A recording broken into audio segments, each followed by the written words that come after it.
Bismillahirrahmanirrahim. Assalamualaikum warahmatullahi wabarakatuh. Perkenalkan, nama saya Mesar Andani, NIM 202405010326, Prodi Manajemen Bisnis Syariah kelas A. Baik, kali ini saya akan memaparkan tugas pengantar akuntansi yang diberikan oleh dosen Muhammad Imran SEMAK sebagai dosen pengampu mata kuliah pengantar akuntansi. Baik, langsung saja di sini saya akan menjelaskan tugas pengantar akuntansi yang membahas materi kelompok 7 hingga kelompok 13. Langsung saja kita masuk ke kelompok 7 yang dimana membahas tentang penerapan pengendalian internal dan pengelolaan kas dalam perusahaan. Baik, penerapan pengendalian internal dan pengelolaan kas dalam perusahaan terbagi atas 5 bagian yang penting. Yang pertama, ada pengendalian internal, dan yang kedua, pengendalian kas atas penerimaan dan pengeluaran. Yang ketiga, ada rekening bank, dan yang keempat, ada rekonsiliasi bank, dan yang kelima, ada penggunaan akuntansi untuk dana kas keperluan khusus atau petty cash. Baik, langsung saja di sini saya akan menjelaskan yang bagian pertama yaitu pengendalian internal. Pengendalian internal adalah suatu proses pada organisasi dalam mengecek ketelitian, keakurasian, serta efektivitas dan efisiensi dari suatu proses bisnis untuk mencapai tujuan tertentu. Kemudian bagian kedua yaitu pengendalian kas atas penerimaan dan pengeluaran. Langsung saja di sini saya akan menjelaskan. Pengendalian kas adalah proses mengelola uang tunai perusahaan agar selalu tersedia dan memadai, serta untuk mencegah penyalahgunaan kas. Baik, kita masuk saja di bagian 3 yaitu ada rekening bank. Di sini saya akan menjelaskan apa itu rekening dan apa itu bank. Baik, rekening adalah nomor yang digunakan transaksi di bank mulai dari menabung, tarik tunai hingga pengecekan saldo, baik secara langsung maupun melalui internet atau mobile banking. Rekening baik bank juga memiliki karakteristik dan fungsi. Baik, di bagian keempat ada rekonsiliasi bank. Apa itu rekonsiliasi bank? Rekonsiliasi bank adalah cara atau prosedur yang digunakan oleh sebuah perusahaan dalam hal pencatatan keuangan. Kemudian, bagian terakhir ada penggunaan akuntansi, dana kas keperluan khusus atau petty cash. Petty cash atau dana kas kecil itu adalah uang tunai yang disediakan untuk pengeluaran sehari-hari yang nilainya kecil, kayak beli alat tulis, membayar parkir, atau lain-lainnya. Itulah tadi penjelasan dari materi kelompok 7, yang dimana membahas tentang penerapan pengendalian internal dan pengelolaan dalam perusahaan. Baik, selanjutnya kita akan masuk ke kelompok 8. Yang dimana membahas tentang pengelolaan piutang usaha klasifikasi dan jenis piutang dalam bisnis. Pengelolaan piutang usaha, klasifikasi, dan jenis piutang dalam bisnis ini terbagi atas 5 bagian penting. Yang pertama ada penggolongan piutang usaha secara umum. Kemudian yang kedua ada karakteristik dan akuntansi untuk piutang tak tertagih. Kemudian yang ketiga ada metode akuntansi penghapusan langsung. Dan yang keempat ada metode akuntansi penyisihan. Dan yang kelima ada perbandingan metode penghapusan. Kelima bagian tersebut memiliki poin-poin penting yang akan saya jelaskan. Baik, yang bagian pertama itu ada penggolongan piutang usaha secara umum. Penggolongan piutang secara umum ini terbagi atas 2 bagian juga. Yang pertama ada piutang dagang dan piutang non-dagang. Baik, di sini saya akan menjelaskan bagian tersebut. Piutang usaha adalah klaim yang dimiliki perusahaan terhadap pelanggan akibat penjualan barang atau jasa secara kredit. Piutang usaha dapat diklasifikasikan menjadi dua kategori utama. Yang pertama ada piutang dagang. Piutang dagang yang timbul dari penjualan barang atau jasa kepada pelanggan secara kredit. Umumnya, jangka waktu pelunasan berkisaran antara 30 hingga 90 hari. Kemudian, piutang non-dagang. Piutang yang tidak terkait langsung dengan penjualan barang atau jasa, seperti pinjaman kepada karyawan atau klaim terhadap pihak ketiga. Kemudian kita masuk di bagian kedua, yaitu ada karakteristik dan akuntansi untuk piutang tak tertagih. Yang dimana ini juga terbagi atas 2 poin, yaitu ada yang tidak terbayar dan diperlukan penyesuaian. Baik, langsung saja saya akan menjelaskan karakteristik dan akuntansi untuk piutang tak tertagih. Piutang tak tertagih adalah piutang yang tidak dapat ditagih kembali oleh perusahaan. Karakteristiknya meliputi tidak terbayar. Tidak terbayar atau piutang ini biasanya tidak terbayar setelah melewati tanggal jatuh tempo. Kemudian, apa yang dimaksud dengan diperlukan penyesuaian? Perusahaan perlu melakukan penyesuaian dalam laporan keuangan untuk mencerminkan nilai realisasi bersih dari piutang tersebut. Dalam akuntansi, piutang tak tertagih dicatat sebagai kerugian pada laporan laba rugi dan mengurangi total piutang yang dilaporkan dalam neraca. Baik, kita lanjut ke bagian 3, yaitu ada metode akuntansi penghapusan langsung. Mencakup beberapa poin, yaitu mengidentifikasi piutang yang tidak dapat ditagih. Baik, langsung saja di sini saya akan menjelaskan metode akuntansi penghapusan langsung. Metode penghapusan langsung adalah pendekatan yang dimana perusahaan menghapuskan piutang yang dianggap tidak tertagih secara langsung pada saat keputusan diambil. Proses ini melibatkan mengidentifikasi piutang yang tidak dapat ditagih, kemudian menghapuskan jumlah tersebut dari buku besar dengan mencatat kerugian pada laporan laba rugi. Kemudian, metode ini juga cenderung lebih sederhana tetapi menyebabkan fluktuasi besar dalam laporan laba rugi jika banyak piutang dihapus dalam satu periode. Kemudian kita masuk ke bagian 4, yaitu metode akuntansi penyisihan. Metode akuntansi penyisihan ini mencakup beberapa poin. Yang pertama ada menentukan persentase, dan yang kedua mencatat penyisihan. Baik, langsung saja di sini saya akan menjelaskan metode akuntansi penyisihan serta beberapa poin tersebut. Metode penyisihan melibatkan pembuatan cadangan untuk menutupi kemungkinan kerugian dari piutang tak tertagih di masa depan. Prosesnya meliputi menentukan persentase. Menentukan persentase tertentu dari total piutang yang dianggap tidak akan tertagih berdasarkan pengalaman masa lalu. Kemudian, mencatat penyisihan. Mencatat penyisihan sebagai beban pada laporan laba rugi dan mengurangi total aset di neraca.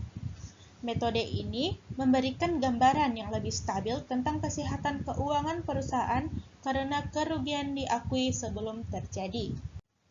Baik, kita masuk ke bagian terakhir, yaitu perbandingan metode penghapusan. Baik, langsung saja. Penghapusan langsung dapat memberikan dampak besar pada laporan keuangan jika banyak piutang dihapus dalam satu periode, sedangkan metode penyisihan lebih memberikan gambaran realistis tentang potensi kerugian di masa depan. Baik, itulah tadi penjelasan dari kelompok 8 yang dimana membahas tentang pengelolaan piutang usaha klasifikasi dan jenis piutang dalam bisnis. Baik, kita masuk ke materi kelompok 9, yaitu membahas tentang karakteristik aset tetap, akuntansi untuk penyusutan, dan pelepasan aset tetap. yang dimana terbagi 3 bagian. Langsung saja, di sini saya akan menjelaskan bagian yang pertama, yaitu menjelaskan, menggolongkan, dan menghitung biaya aset tetap. Aset tetap adalah aset berwujud yang dimiliki perusahaan untuk digunakan dalam operasionalnya dengan jangka waktu lebih dari 1 tahun, seperti bangunan, kendaraan, mesin, dan peralatan. Pengelolaan biaya aset tetap sangat penting karena memengaruhi laporan keuangan perusahaan dan perencanaan ke depan. Berikut adalah penjelasan penggolongan dan cara menghitung biaya aset tetap. Yang pertama, ada menjelaskan biaya aset tetap, kemudian yang kedua, menggolongkan biaya aset tetap, dan yang ketiga, menghitung biaya aset tetap. Kemudian di bagian kedua, baik, menghitung penyusutan menggunakan metode garis lurus, menggunakan unit produksi dan saldo menurun. Kita langsung saja masuk ke contoh pertama, yaitu ada metode garis lurus. Contoh kasusnya adalah, pada tanggal 1 Agustus 2019, PT Abadi Jaya membeli sebuah kendaraan seharga 500 juta. Nilai residu kendaraan tersebut adalah 284 juta rupiah dan umur ekonomis kendaraan 6 tahun. Hitunglah nilai penyusutan kendaraan per 31 Desember 2019 dengan menggunakan metode garis lurus. Jawabannya adalah diketahui HP sama dengan Rp 500 juta, kemudian NR sama dengan 284 juta rupiah, dan UE adalah 6 tahun. Yang ditanyakan, penyusutan 31 Desember 2019. Penyusutan sama dengan harga perolehan HP dikurang nilai residu atau umur ekonomis. Kemudian, penyusutan Rp 500 juta dikurang Rp 284 juta per 6 tahun. Penyusutannya adalah 216 juta per 6 tahun. Kemudian 36 juta per tahun. Penyusutan 31 Desember 2019 sama dengan 5 per 12 kali 36 juta. Kemudian hasilnya adalah 15 juta rupiah. Baik, langsung saja kita masuk ke pembahasan bagian 3, yaitu membuat ayat jurnal untuk pelepasan aset tetap. Membuat ayat jurnal untuk pelepasan aset tetap ini memiliki beberapa poin. Yang pertama ada pelepasan dengan cara dibuang, kemudian yang kedua ada pelepasan dengan cara dijual. Baik, langsung saja kita beralih ke kelompok 10. Yang dimana kelompok 10 ini membahas tentang memahami aset dan keuangan tak berwujud. Yang dimana membahas tentang 5 bagian penting. Langsung saja di sini saya akan menjelaskan apa itu definisi aset tak berwujud. Baik, definisi aset tak berwujud adalah aset non-moneter yang tidak memiliki wujud fisik namun dapat diidentifikasi dan dikendalikan oleh entitas.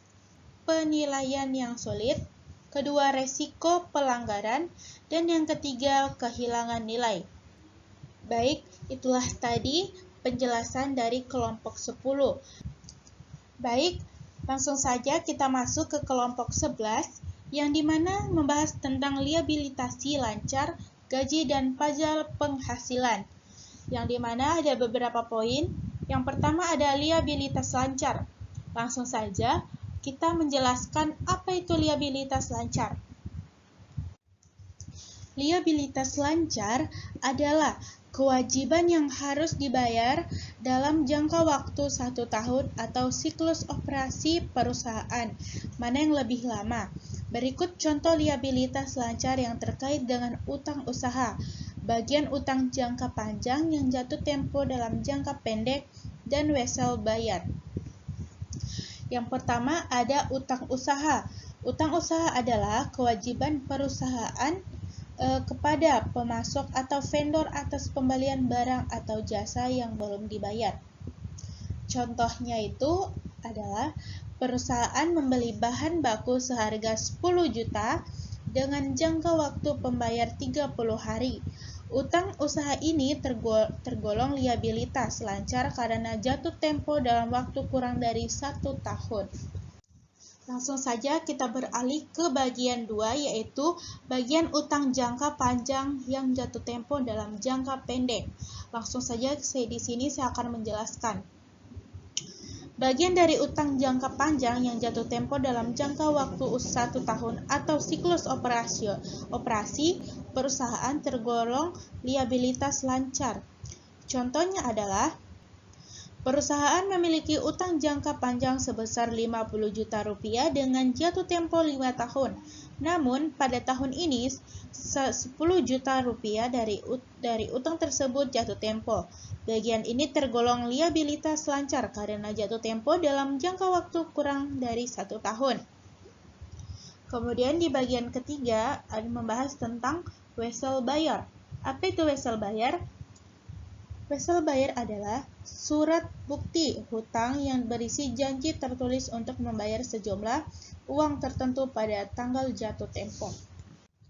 Baik, itulah tadi pemaparan materi kelompok 11 yang dimana membahas tentang liabilitas lancar, gaji dan pajak penghasilan. Langsung saja di sini kita beralih ke kelompok 12. Baik, kita masuk ke kelompok 12 yang membahas tentang tunjangan karyawan. Langsung saja di sini saya akan menjelaskan pembahasan akuntansi. Akuntansi untuk penggajian atau gaji melibatkan beberapa langkah penting yang berfokus pada pencatatan dan pelaporan penghasilan karyawan. Berikut adalah penjelasan mengenai penggunaan register gaji, catatan penghasilan karyawan, dan jurnal umum dalam proses ini. Saya akan langsung menjelaskan register gaji. Register gaji adalah dokumen yang digunakan untuk mencatat semua informasi terkait penggajian karyawan. Informasi yang umumnya dicatat meliputi nama karyawan, jabatan, gaji pokok, tunjangan, potongan, dan gaji bersih yang diterima.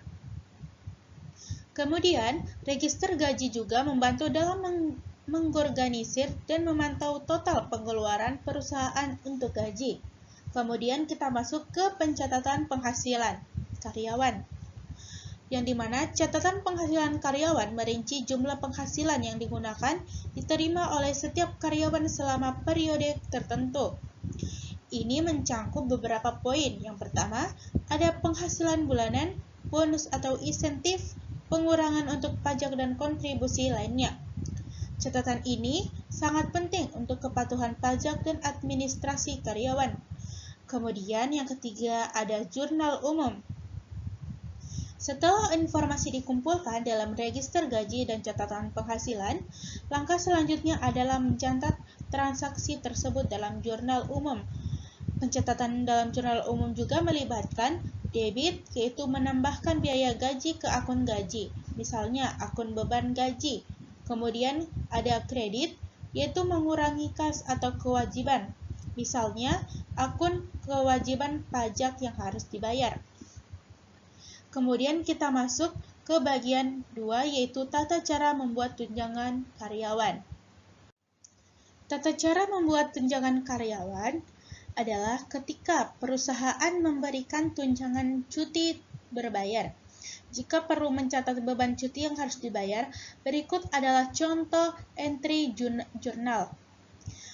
Contoh jurnalnya adalah tanggal. Kita pertama masukkan tanggal, kedua keterangan, dan ketiga debit, dan keempat ada kredit.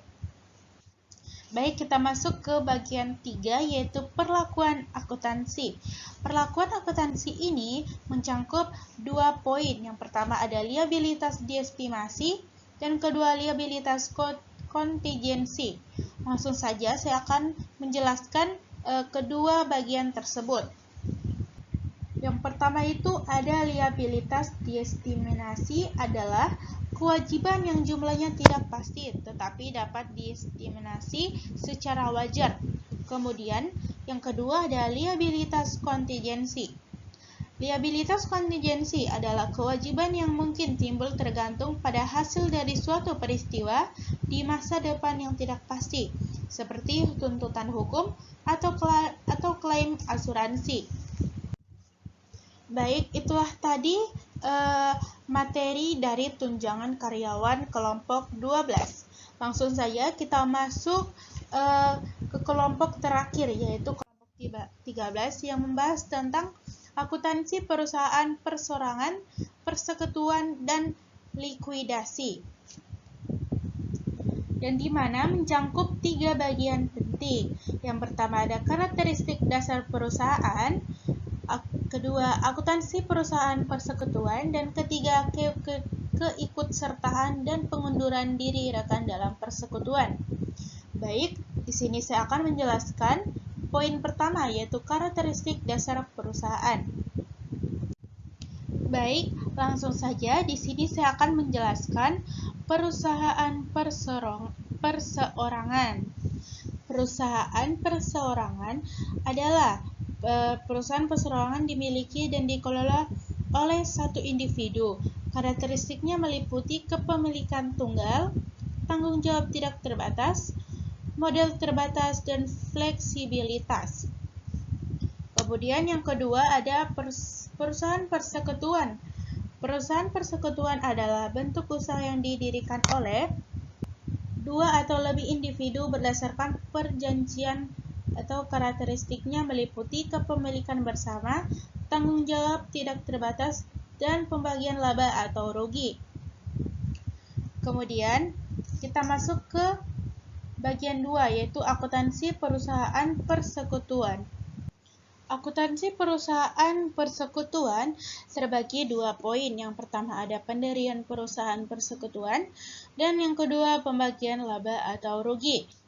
Kemudian kita masuk ke bagian 3, yaitu keikutsertaan dan pengunduran diri rekan dalam persekutuan, yang dimana terbagi atas 1 poin, yaitu keikutsertaan rekan baru. Langsung saja di sini saya akan menjelaskan keikutsertaan rekan baru. Contoh keikutsertaan rekan baru adalah kasus rekan C menyetor modal Rp 20 juta rupiah, jurnalnya terbagi kas Rp 20 juta rupiah, modal C Rp 20 juta rupiah. Baik, itulah tadi pemaparan tugas UAS pengantar akuntansi dari saya, Mr. Andadi. Kurang dan lebihnya saya mohon maaf. Wabillahi taufiq wal hidayah. Assalamualaikum warahmatullahi wabarakatuh.